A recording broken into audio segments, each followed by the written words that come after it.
Sentarse, hermanos. Nuevamente les invito a abrir la Biblia en el texto que el pastor David usó hace poquito, en la primera a los Corintios, capítulo 11, verso 23. Dice así, uso la Nueva Versión Internacional: yo recibí del Señor lo mismo que les transmití a ustedes, que el Señor Jesús, la noche en que fue traicionado, tomó pan y después de dar gracias lo partió y dijo: este pan es mi cuerpo, que por ustedes entrego. Hagan esto en memoria de mí. De la misma manera, después de cenar, tomó la copa y dijo: esta copa es el nuevo pacto en mi sangre. Hagan esto cada vez que beban de ella en memoria de mí. Porque cada vez que comen este pan y beben de esta copa, proclaman la muerte del Señor hasta que Él venga. Por lo tanto, cualquiera que coma el pan o beba de la copa del Señor de manera indigna será culpable de pecar contra el cuerpo y la sangre del Señor. Así que cada uno debe examinarse a sí mismo antes de comer el pan y de beber la copa. Porque el que come y bebe sin discernir el cuerpo, come y bebe su propia condena. Por eso hay entre ustedes muchos débiles y enfermos, e incluso varios han muerto. Si nos examináramos a nosotros mismos, no se nos juzgaría, pero si nos juzga el Señor, nos disciplina para que no seamos condenados con el mundo. Hasta ahí. Al leer esto, tiene un tono sumamente de seriedad. Y digo así porque es fácil uno tomar, como dicen por ahí, las cosas deportivamente. Es una frase que a veces se usa o la usamos cuando alguien toma las cosas como no las debe tomar. Amados hermanos, cada uno en esta mañana, mediante esta palabra, le animo a que se conecte a este sano y buen propósito de la enseñanza. Acabamos de tener la mesa del Señor, la cena del Señor, y nos debe ayudar un poco a reflexionar en cómo lo hemos hecho. Pero déjeme contarle un poquito de historia. Pablo, que escribe esta carta, él llegó a una ciudad llamada Corinto, por allá por los años 50 después de Cristo. Eso lo hizo en su segundo viaje misionero, donde pasó año y medio, según se lo indicó el Señor. Y aquí me tomo un poco más de tiempo. Yo solamente lo mencioné en el primer culto, pero ahora voy a mencionar la cita concretamente. Y yo no sé si él estaba preocupado por qué situación pasaba él. Yo no sé si él estaba sin sueño, desvelado, pero cuando el Señor le habló, ¿cómo le habló? Uno puede pensar que al gran predicador, apóstol Pablo, le pasaba algo. Déjeme ir a la fuente. En Hechos 18, versículo 9 al 10, justamente, él estaba en Corinto. Y el versículo 9 dice: una noche el Señor le dijo a Pablo. Sería muy interesante que una noche, cualquiera, el Señor nos diga a nosotros alguna cosa. y que nos diga algo bien importante. ¿Quién no lo desea? ¿Quién no quisiera que el Señor una noche en que de pronto está preocupado, preocupada, el sueño se ha ido, está pensando en las deudas, en que el trabajito no es como el más estable y las cuentas no son misericordiosas, vienen cada vez más grandes, no dan espera y cualquier dificultad? Pero note el verso 9 de 18 de Hechos. Una noche el Señor le dijo a Pablo, en visión, en una visión. ¿Quién no quiere una visión? Y le dice lo siguiente, no tengas miedo. Y qué interesante es eso, para un día, unos tiempos como hoy, que el Señor se aparezca a uno en visión y de noche le diga, fulano, fulana, no tengas miedo. Y uno paniqueado por cualquier tontería, pero paniqueado. Y le dice, sigue hablando, no pares de hablar, no pares de predicar. Y le dice, y no calles, no calles. Y el verso 10, como si fuera poco, lo que le hubiera dicho, le dice, pues yo estoy contigo. ¿Cómo se sentiría usted que aparezca el Señor y le diga, yo estoy contigo? Le arregla la noche, le mejora el día, le hace sentir animado, le hace sentir con mucha fortaleza. Imagínese, repasemos un poco. Le dice, no temas, sigue hablando, no te calles, pues yo estoy contigo. Y mira lo que sigue, aunque te ataquen, no voy a dejar que nadie te haga daño. No voy a dejar que nadie te haga daño. Y note lo que le dice, porque tengo mucha gente en esta ciudad. ¿Cómo creen ustedes que quedó Pablo?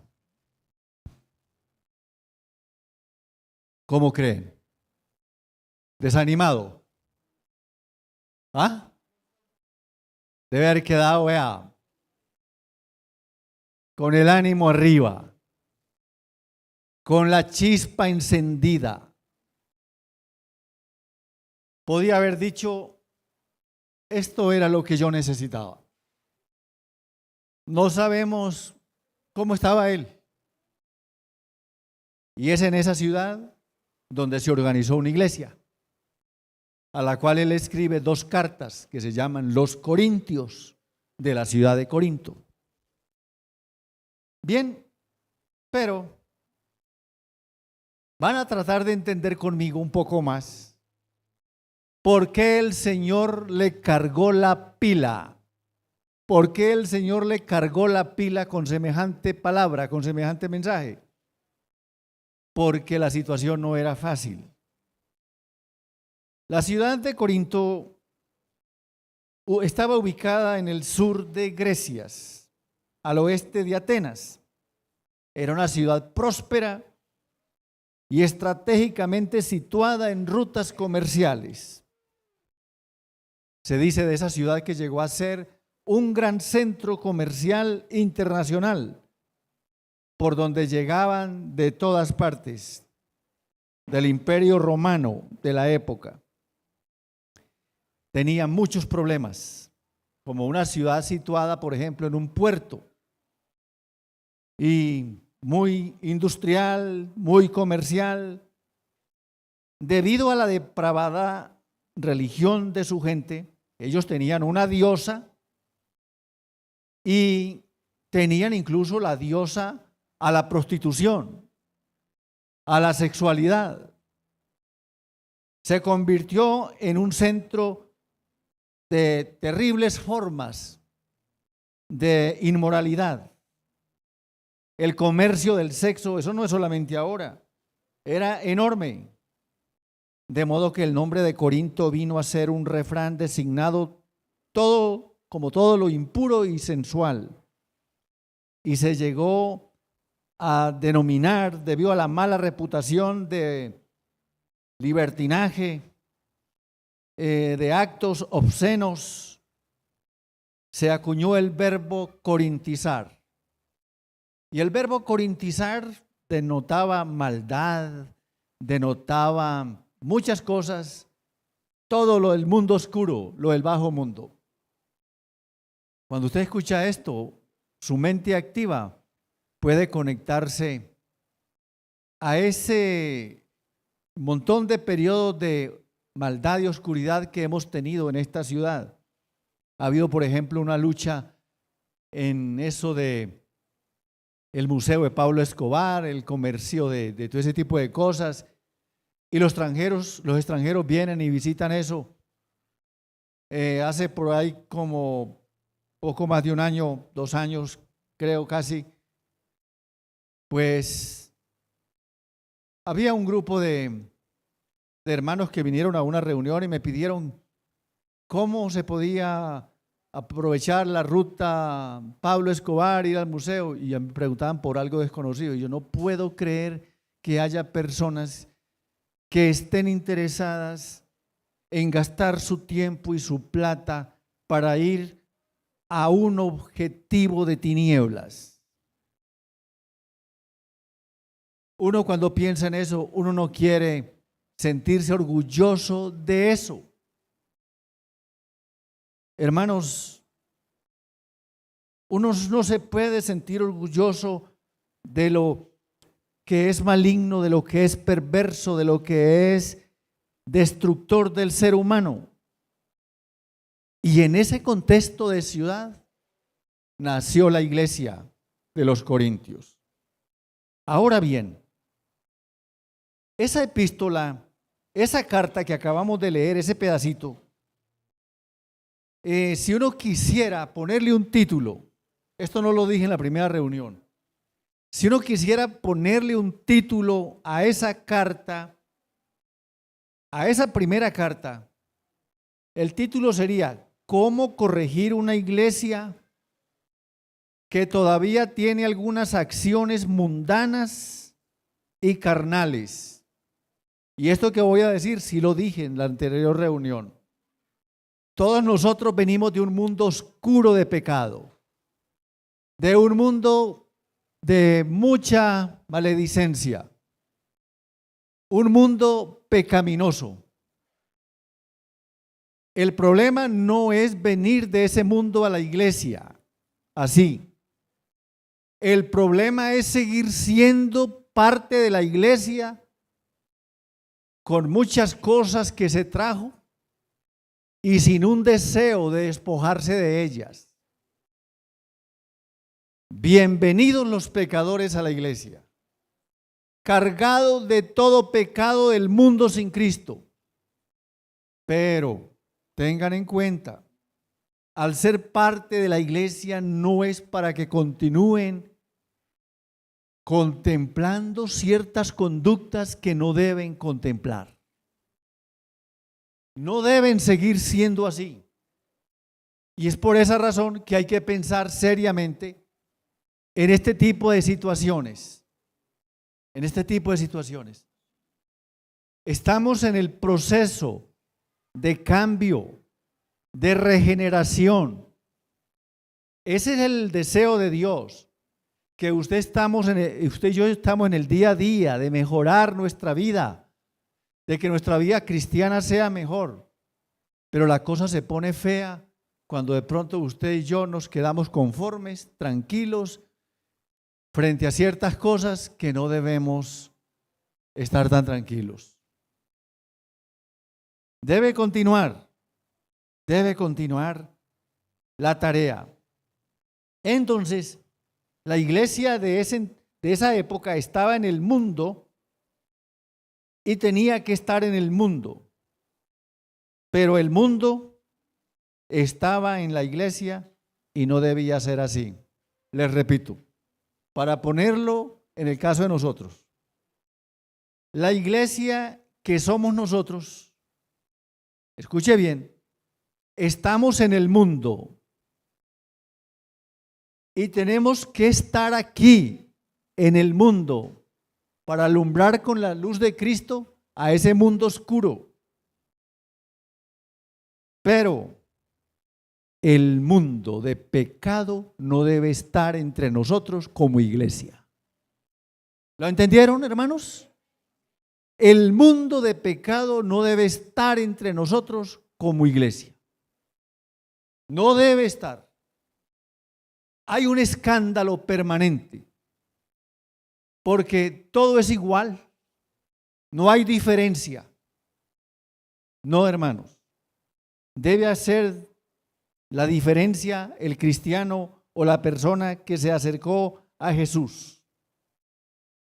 Y quiero decirles que hay bastante dificultades en esto. Y ahora sí, volviendo al texto de Corintio que leímos, lo que tengo que decir es que al observar cuidadosamente el texto de lo que leímos, nos permite o nos anima a hacer ciertas consideraciones.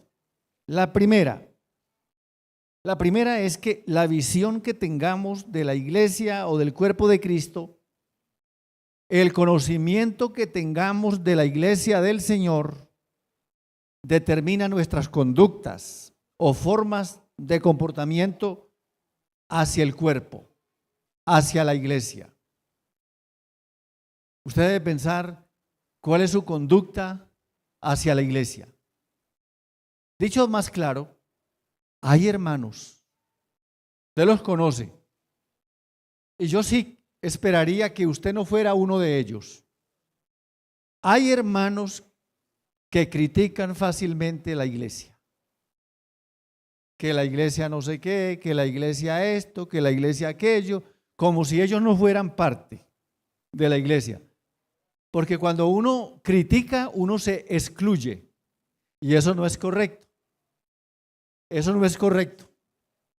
Déjenme contarles un ejemplo. Hay hombres en la Biblia como Daniel, como Nehemías. Cada uno de ellos en un momento hizo una oración de confesión a Dios. Cada uno de ellos. Y ellos no usaron el término singular. Ellos no se excluyeron. Ellos no decían, él pecó o ellos pecaron. Ellos usaban el plural.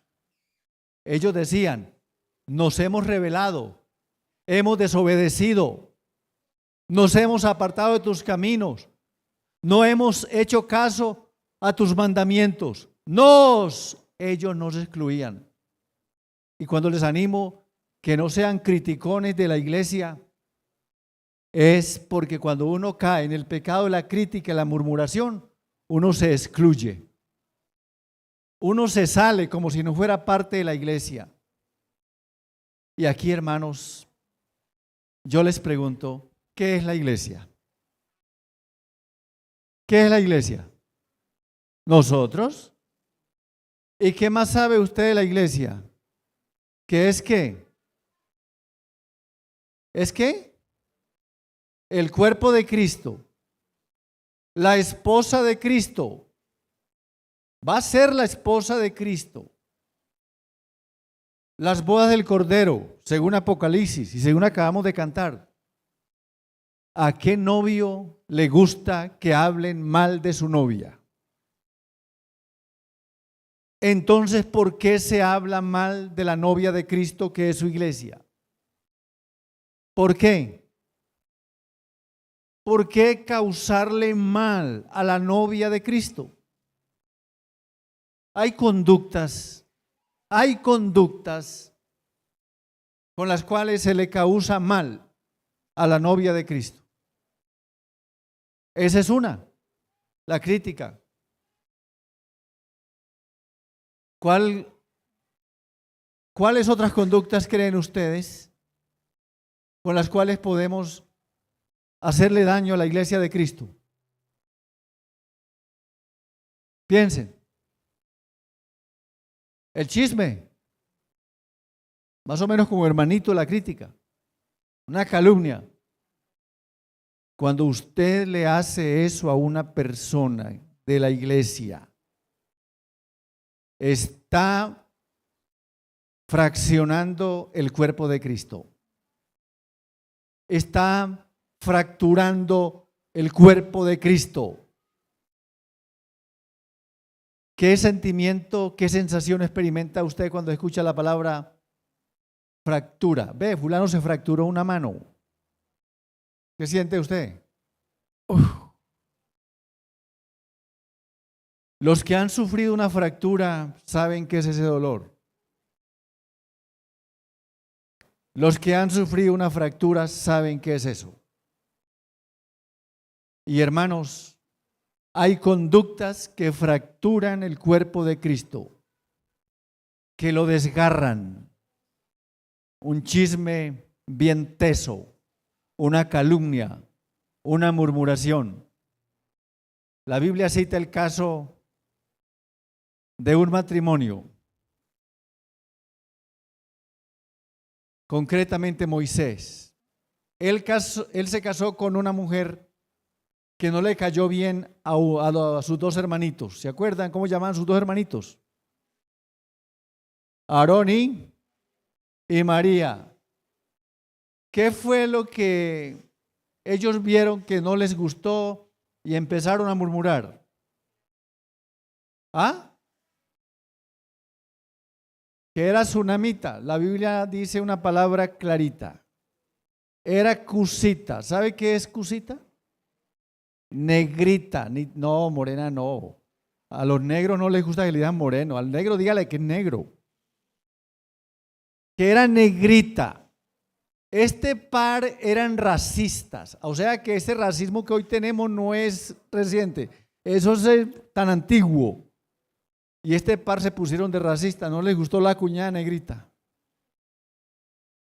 ¿Usted alguna vez se ha sentido mal por lo mismo? Por ejemplo, yo no sabía que yo era negro. Yo no sabía. Pues no es que estoy convencido de eso tampoco. Pero me han tratado como negro. Una vez yo me enamoré jovencito de una muchacha y la suegra me desechó y le dijo a la muchacha, ojo, no quiero negros en mi casa. Y yo me miré, y yo, ve, negro yo. Y por si me quedaba la duda, cuando me casé con la que hace casi 42 años es mi esposa, por ahí está. Recién casada, alguien le dijo, ve, ¿tú te casaste? Sí. ¿Y dónde está? Mira, el que está allá en tal parte de camisa, no sé cómo. ¿Y sabe qué le dijo ella? ¿Cuál? Ese negrito. Entonces, si yo tenía dudas la primera vez, esto como, cuando ya se repite, esto como que sí. Dejemos eso, que eso no es a un lado. Solamente como factor de discriminación. Hay otras cosas más. Eso es por si alguno no estaba prestando atención, tranquilos. Hermanos, la murmuración de este par no se quedó así. Hay una parte del versículo donde se narra esa historia, que cuando ellos murmuraron, hay un versículo en la parte donde dice, y lo oyó Jehová. Y lo oyó Jehová. Quiero contarles una cosa. Escuchen esto. Moisés no había escuchado la murmuración. No lo sabía. Lo hicieron con toda seguridad a sus espaldas. Pero la nota bíblica dice, y lo oyó Jehová. Eso a uno le sirve como una alerta para saber que toda palabra que lleva veneno, toda calumnia o toda crítica así la persona no esté presente, lo está escuchando el Señor.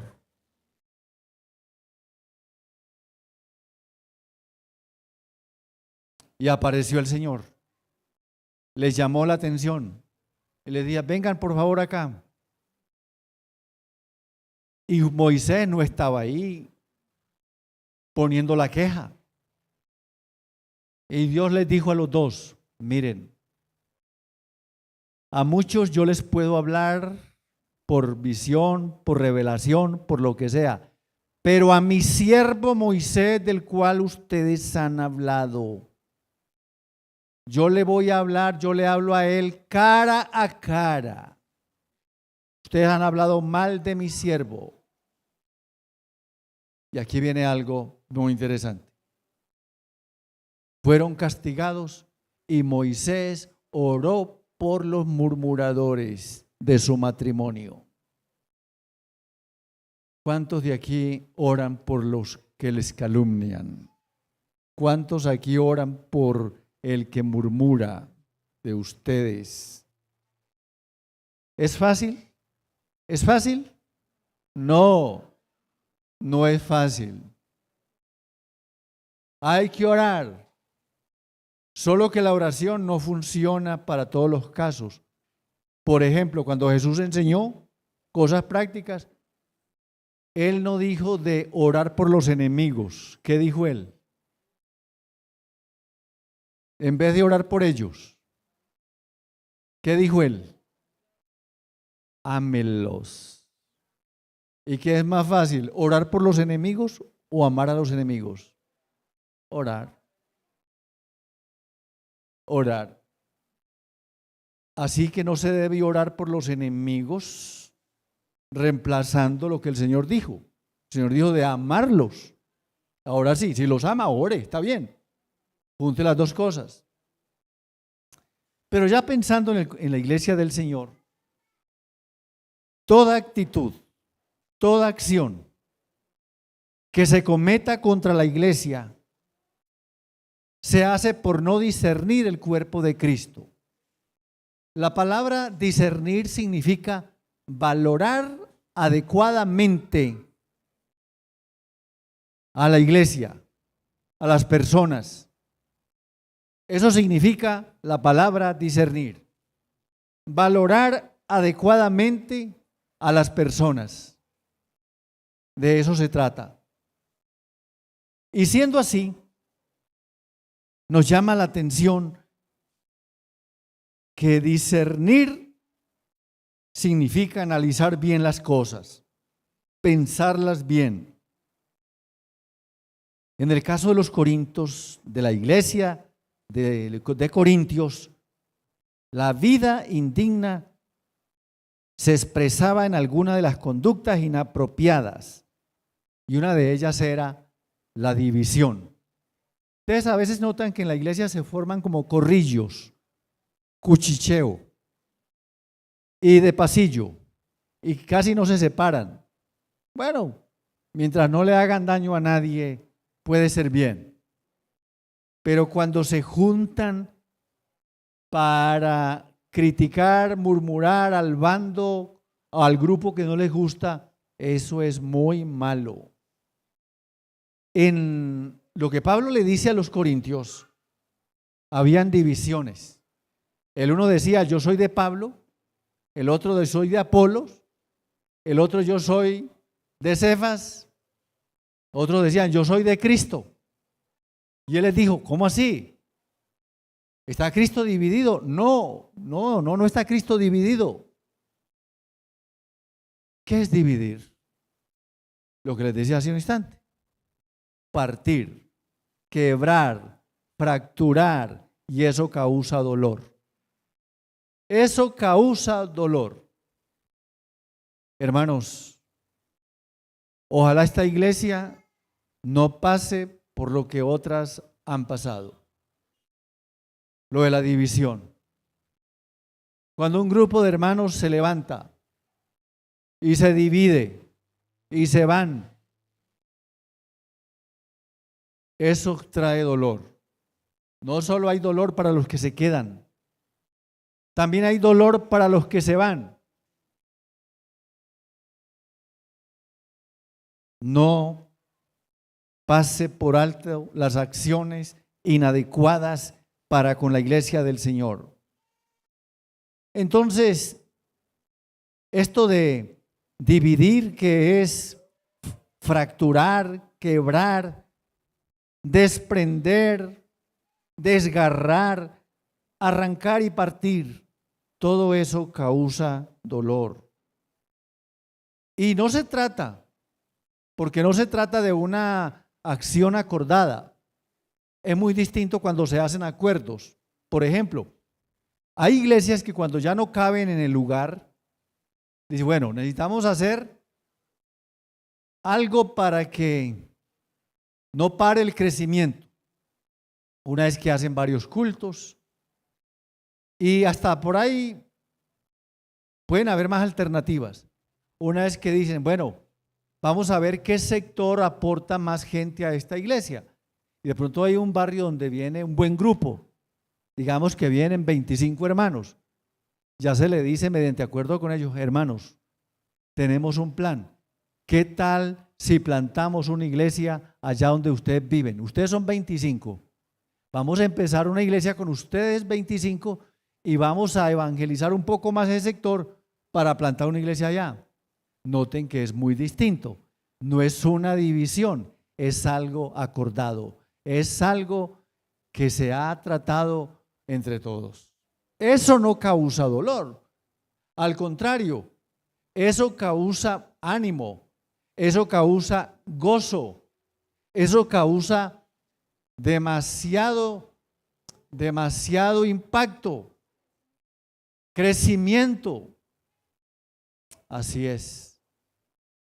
Pero por favor, piensen en las buenas acciones que le pueden ayudar a la iglesia a crecer.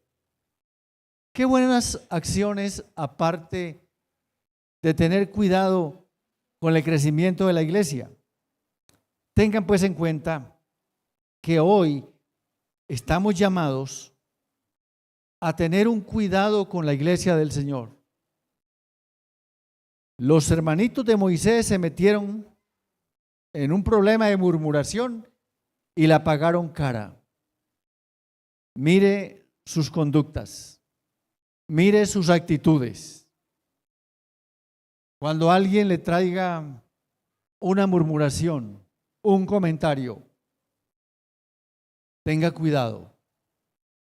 ¿Qué podemos hacer mejor que eso? Pues llamemos a los hermanos y hablemos con ellos. Hablemos con los líderes, pero no dejemos que eso siga andando y haciendo mal y causando estragos. Un chisme, por potente que sea, puede morir o crecer en usted. Un mal comentario puede morir o seguir creciendo cuando llega a usted. Voy a contarle algo. Yo tengo un hobby todavía de hacer deporte, correr en categoría de viejo, yo soy viejo ya. Y un día tuve la oportunidad de ir a hacer ministerio y a otro motivo. Coincidía con correr una maratón en ese lugar. Entonces el entrenador me dijo, don Pedro, ¿con quién se va a ir? Y yo le dije, ¿con quién me iba? Me iba con una familia, una pareja y su hijo. Su hijo, un hijo profesional. Y me dice el profesor, el entrenador, no se le ocurra, no son buenos, no son buena compañía. Y hace así, son unos riquitos muertos de hambre. Eso le digo solamente. Cuando usted escuche alguna cosa como la que yo escuché, haga lo que yo hice. Escuche con un oído y deje libre el otro. ¿Con qué fin? Para que lo que entró por acá siga derecho. Eso para mí no tuvo sentido.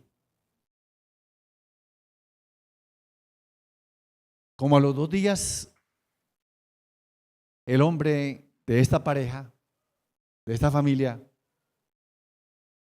él me preguntó, ¿qué día y a qué hora es su vuelo?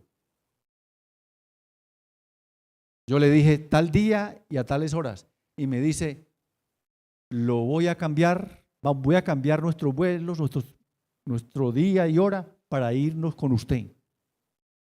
Pensé, ¿qué es más fácil?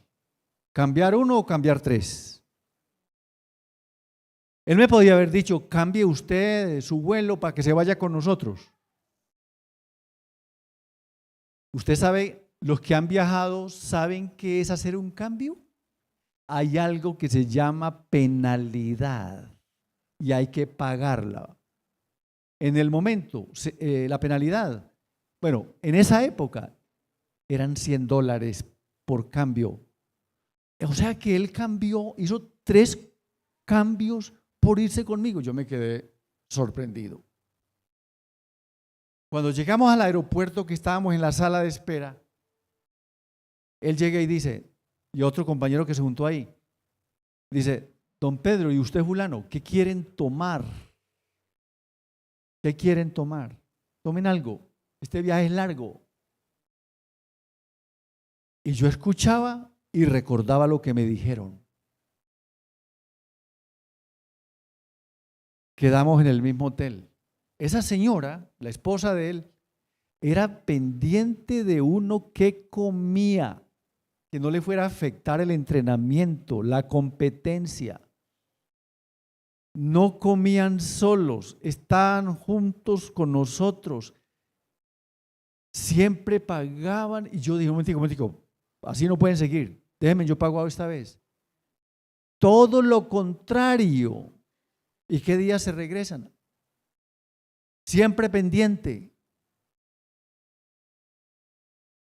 Mis amigos, mis hermanos, un mal comentario puede morir cuando llegue a usted, como hice yo. No se quede con la visión que le den.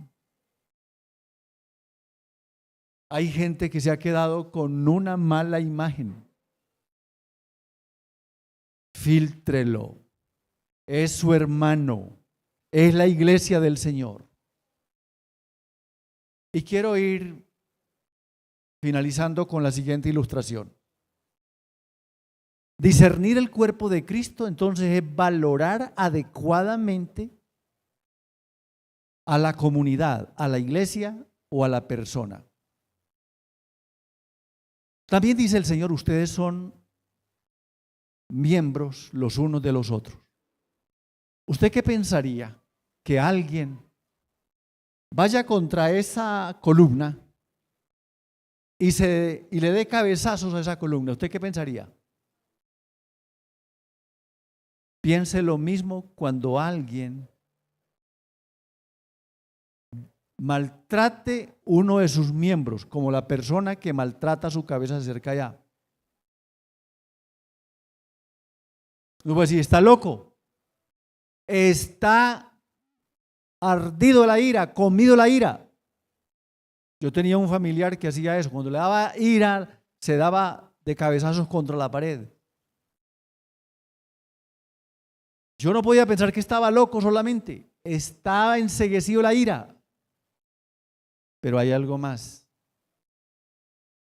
¿Usted qué piensa si yo en lugar de este micrófono tuviera un martillo y pongo uno de mis dedos sobre una piedra o sobre un palo y empiezo?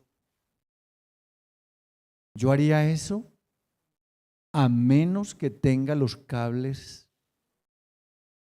atravesados. ¿Saben qué? Se piensa muy mal de quien haga así. Se puede decir, le pasa algo, hay que darle la pastillita. ¿Saben qué? En la iglesia sí es común uno ver a un hermano en guerra contra otro. Se dan duro. se atienden duro, así no se encuentren y se vean. Hermanos, ¿saben qué impactó a Nerón cuando perseguía a los cristianos? Verlos que se amaban, verlos que se abrazaban antes de que los leones se los comieran. Se abrazaban, lloraban y oraban juntos. Y Nerón no le queda otro camino para decir: mirad cómo se aman los cristianos. Hoy es lamentable.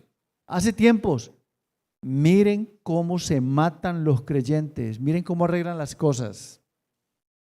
Uno de los problemas entonces era las divisiones, la falta de discernimiento, y hay mucho más. Uno de ellos eran los litigios delante de los incrédulos.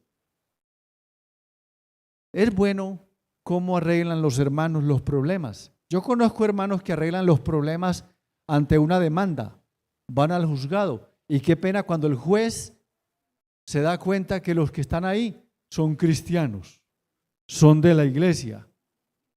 ¿Qué haría el juez católico? ¿Qué haría? Cualquier cosa. Se asombraría o haría esto como buen católico. No te lo puedo creer. No te lo puedo creer. Hermanos, tengan cuidado con la iglesia. Es la novia de Jesús. Por ella pagó un precio. Ámenla. Oren por ella. Apóyenla. No la pongan en el ridículo con el mal testimonio. Para nada. Y complemento esta parte del cuerpo de la ilustración con una fiesta. Cantábamos, es fácil cantar. Que se vista de lino fino y todo eso, y los instrumentos, y aquí uno se mueve y tal cosa, y el cuerpo tiene musiquita. Pero pónganlo en práctica. La Biblia habla de algunos que fueron a una boda, pero no estaban vestidos para la boda. Cuando a usted lo invitan a una celebración, a una boda, usted pregunta: ¿y cómo es el vestido? ¿Cómo hay que ir?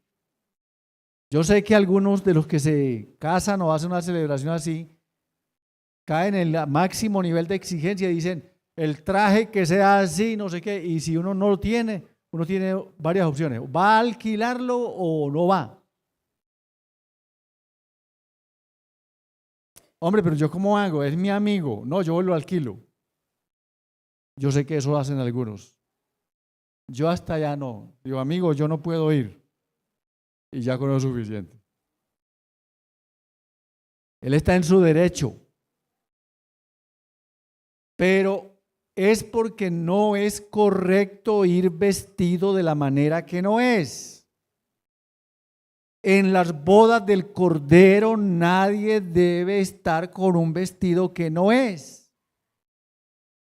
Yo les cuento una cosa. ¿Se acuerdan lo que les dije hace un ratito? Que la iglesia estaba en el mundo y tenía que estar en el mundo, hablando de la época de Pablo y los Corintios.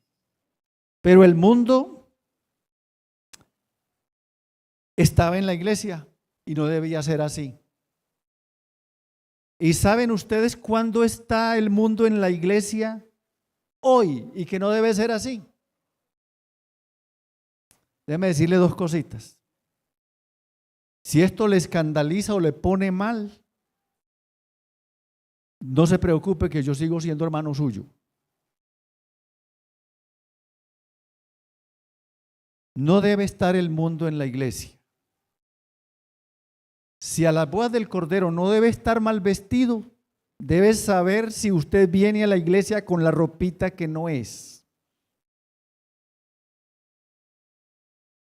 Yo tengo serios interrogantes que no los voy a responder a mí tan fácil.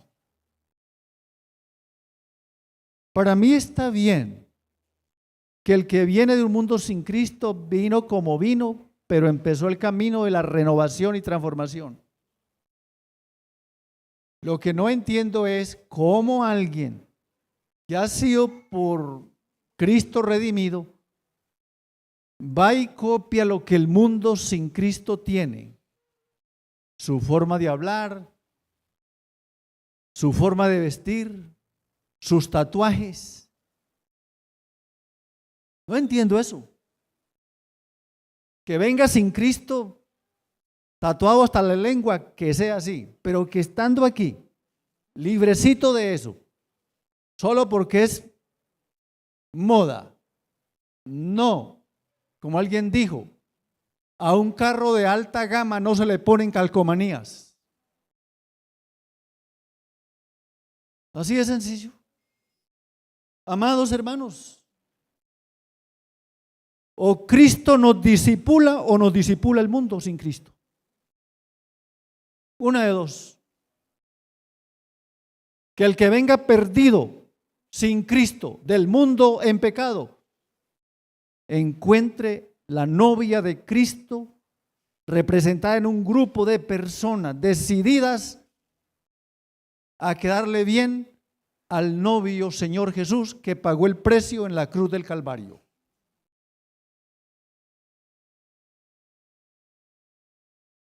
Discernir el cuerpo de Jesús es honrar a Jesús. Valorar la iglesia es valorar a Jesús. La novia que es la iglesia con la cual Cristo tendrá unas bodas es valorarlo a Él. Él sufrió la traición, eso dice el texto. Sufrió por nosotros. Que el Señor nos ayude. Pero no es fácil tomar estas decisiones. Si usted está en el camino de acercarse al Señor, trate de seguirse acercando y no retrocediendo. Vamos a orar.